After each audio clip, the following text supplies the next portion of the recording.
profesor Marcos Andrés Sigüenza, les saluda el grupo B. Nosotros somos estudiantes de la carrera de Derecho, en el cual vamos a hacer una exposición sobre un análisis jurídico integral sobre la relación obligacional derivada a un contrato de construcción. Aquí tenemos a la empresa constructora Andina S.A., que celebra un contrato con el señor Carlos Medina por la construcción de una vivienda, que tiene como valor de $80,000. En el contrato se llega a establecer que el señor Carlos Medina debe pagar el 50% del valor total, que es $40,000. Y el resultado, o sea, el valor restante, tiene que pagarlo al momento de concluir la obra, o sea, a la entrega de su vivienda terminada. Además de esto, se llega a pactar una cláusula penal de $5,000 en caso de incumplimiento. Y también se va a respaldar durante el contrato que el señor Pedro Medina comparece como garante solidario. Bueno, el conflicto surge cuando, después de 8 meses de la ejecución del contrato, la constructora abandona parcialmente la obra, alegando que hubo un incremento en lo que es en el costo de los materiales. Como consecuencia de ello, el señor Carlos suspende lo que son los pagos pendientes y la responsabilidad, del saldo restante, queda completamente nula.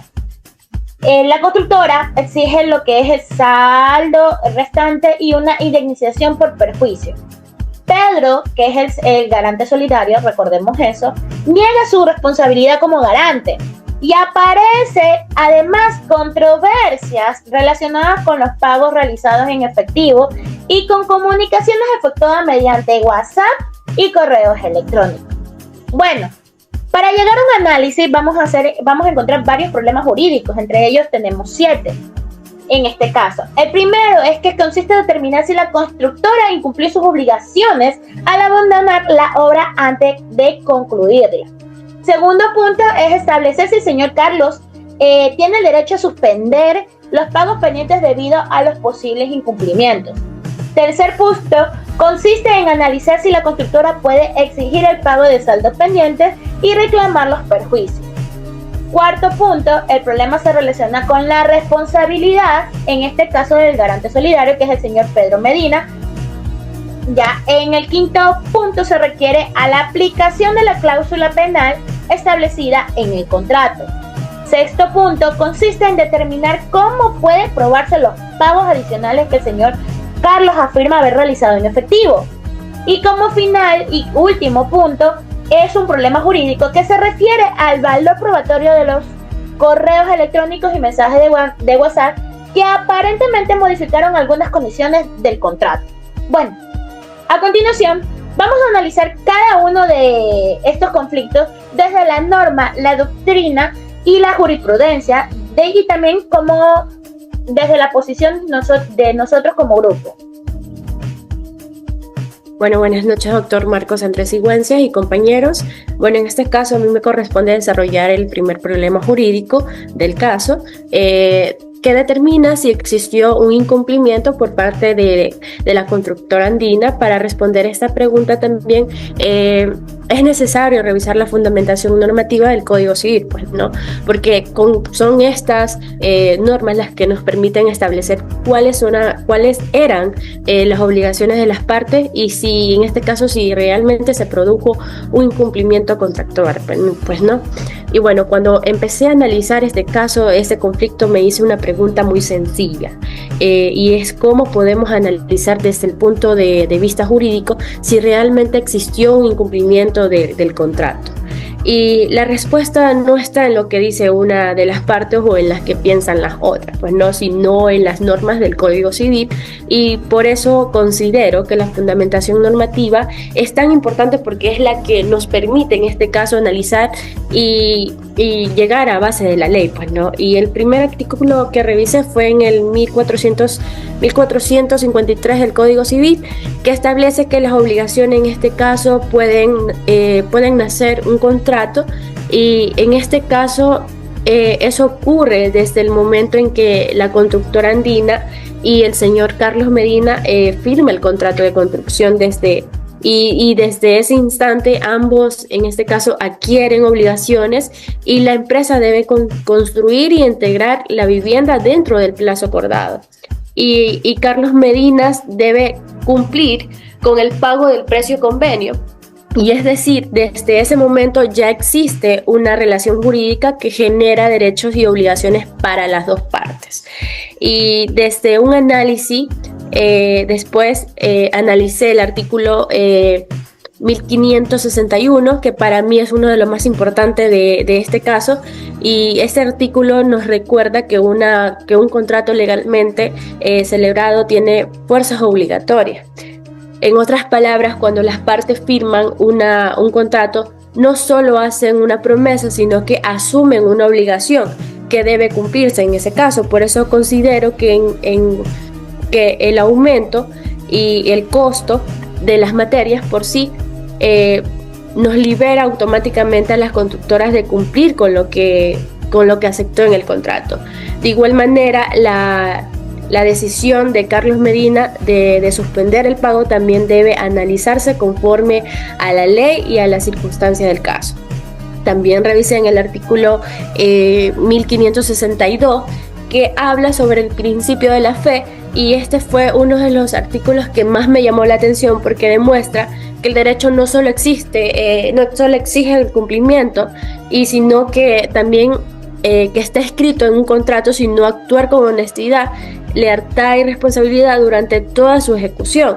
Y en este caso, tanto la constructora como Carlos Medinas tenían el deber de actuar de buena fe, por lo que será en este caso necesario analizar si ambas partes cumplieron realmente con ese principio, pues, ¿no? Y después también de revisar estas normas, llegué a la conclusión de que la fundamentación normativa nos permite analizar objetivamente el primer problema jurídico del caso, que es determinar si realmente existió un incumplimiento por parte de la constructora, antes de señalar también a un responsable. Primero debemos revisar cuáles eran las obligaciones de cada parte, que decía el contrato que exige, pues no, la ley.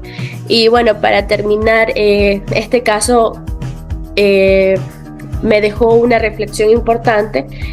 Muchas veces pensamos que un contrato es solo un documento que dos personas firman, pues no. Sin embargo, al analizar estas normativas, comprendí que un contrato también brinda seguridad jurídica porque establece con claridad los derechos, las obligaciones y las consecuencias que pueden generar un incumplimiento. Por eso considero que la fundamentación normativa es el punto de partida para resolver este conflicto de manera justa y conforme a derecho. Muchas gracias. Buenas noches, soy el estudiante Marcos Recalde. A continuación voy a hablar sobre la suspensión de pagos y exigibilidad del saldo. El segundo problema jurídico consiste en determinar si Carlos Medina tenía derecho a suspender el pago del saldo pendiente. La norma aplicable se encuentra en los artículos 1561 y 1562 del Código Civil, relacionados con la fuerza obligatoria de los contratos y su ejecución de buena fe.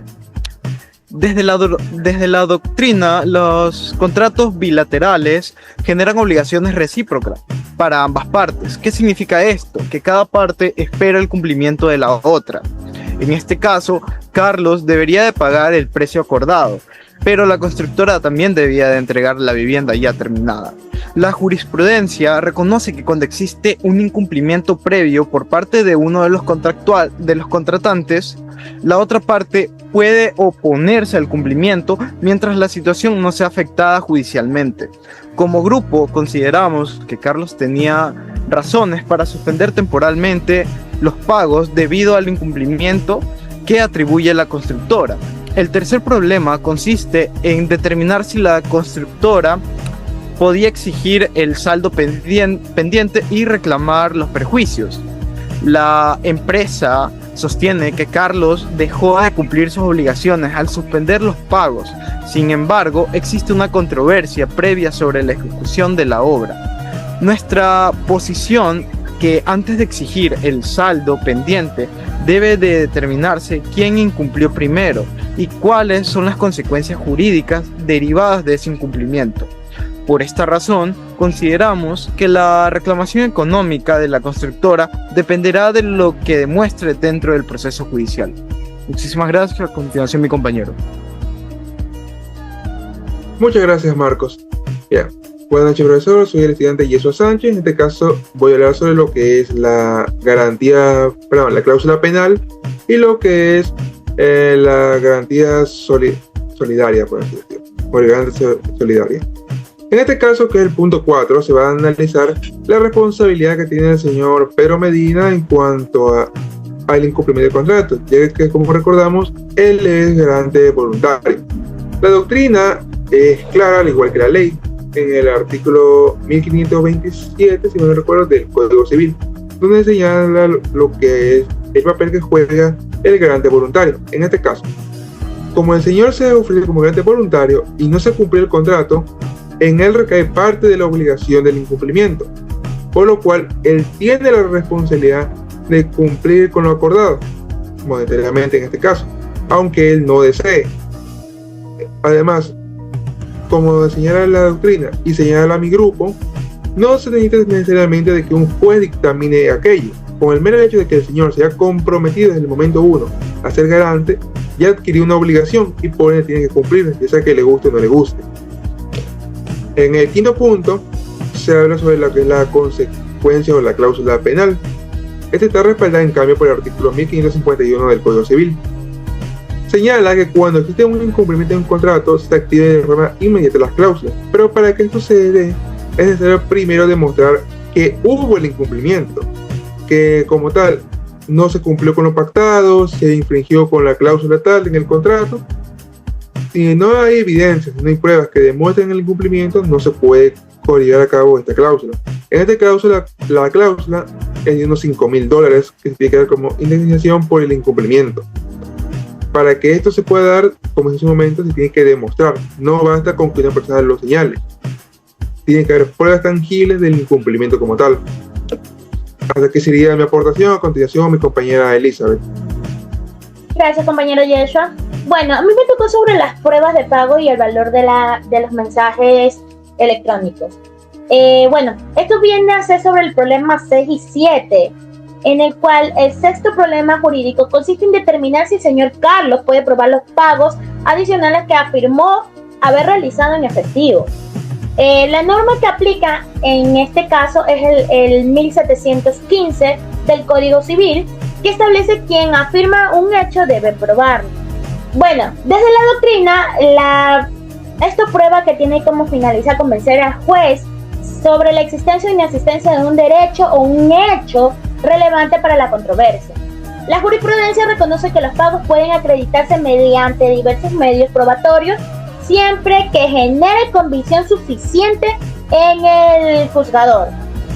Como grupo, damos como considerado que el señor Carlos deberá presentar pruebas que respalden su afirmación y que, ya que solamente la manifestación de la misma de haber pagado no es suficiente para demostrar el hecho. Como séptimo problema jurídico se relaciona con los correos electrónicos y mensajes de WhatsApp que aparentemente modificaron ciertas condiciones del contrato. La controversia consiste en determinar si esos dichos mensajes reflejan realmente la voluntad de las partes y si pueden ser utilizadas como medio probatorio dentro de este proceso. A continuación, mi compañera Cris. Bueno, para concluir, como grupo consideramos que este caso demuestra que un contrato no es únicamente un acuerdo entre dos personas, como lo dije anteriormente, sino un compromiso jurídico que genera derechos y obligaciones para ambas partes, pues, ¿no? Y a lo largo del análisis pudimos comprender que para resolver este conflicto no basta con conocer los hechos, sino que también es necesario aplicar correctamente las normas del Código Civil y las doctrinas, los criterios jurídicos y valores, valorar las pruebas presentadas para determinar quién incumplió el contrato y cuáles son las consecuencias legales de ese incumplimiento, pues, ¿no? Y en este caso también nos permitió comprender cómo se aplican en las prácticas e instituciones fundamentales del derecho civil, como las obligaciones y las fuerzas de obligatoria de los contratos, pues, ¿no? Y el principio de la buena fe y los medios de prueba. Todo esto nos demuestra que cada conflicto debe resolverse mediante un análisis jurídico y completo también el objetivo de conforme a la ley. Y bueno, consideramos que la solución de este caso debe fundamentarse en las pruebas aportadas y en lo que es la correcta aplicación del derecho, con el propósito de garantizar una decisión justa para todas las partes. Gracias.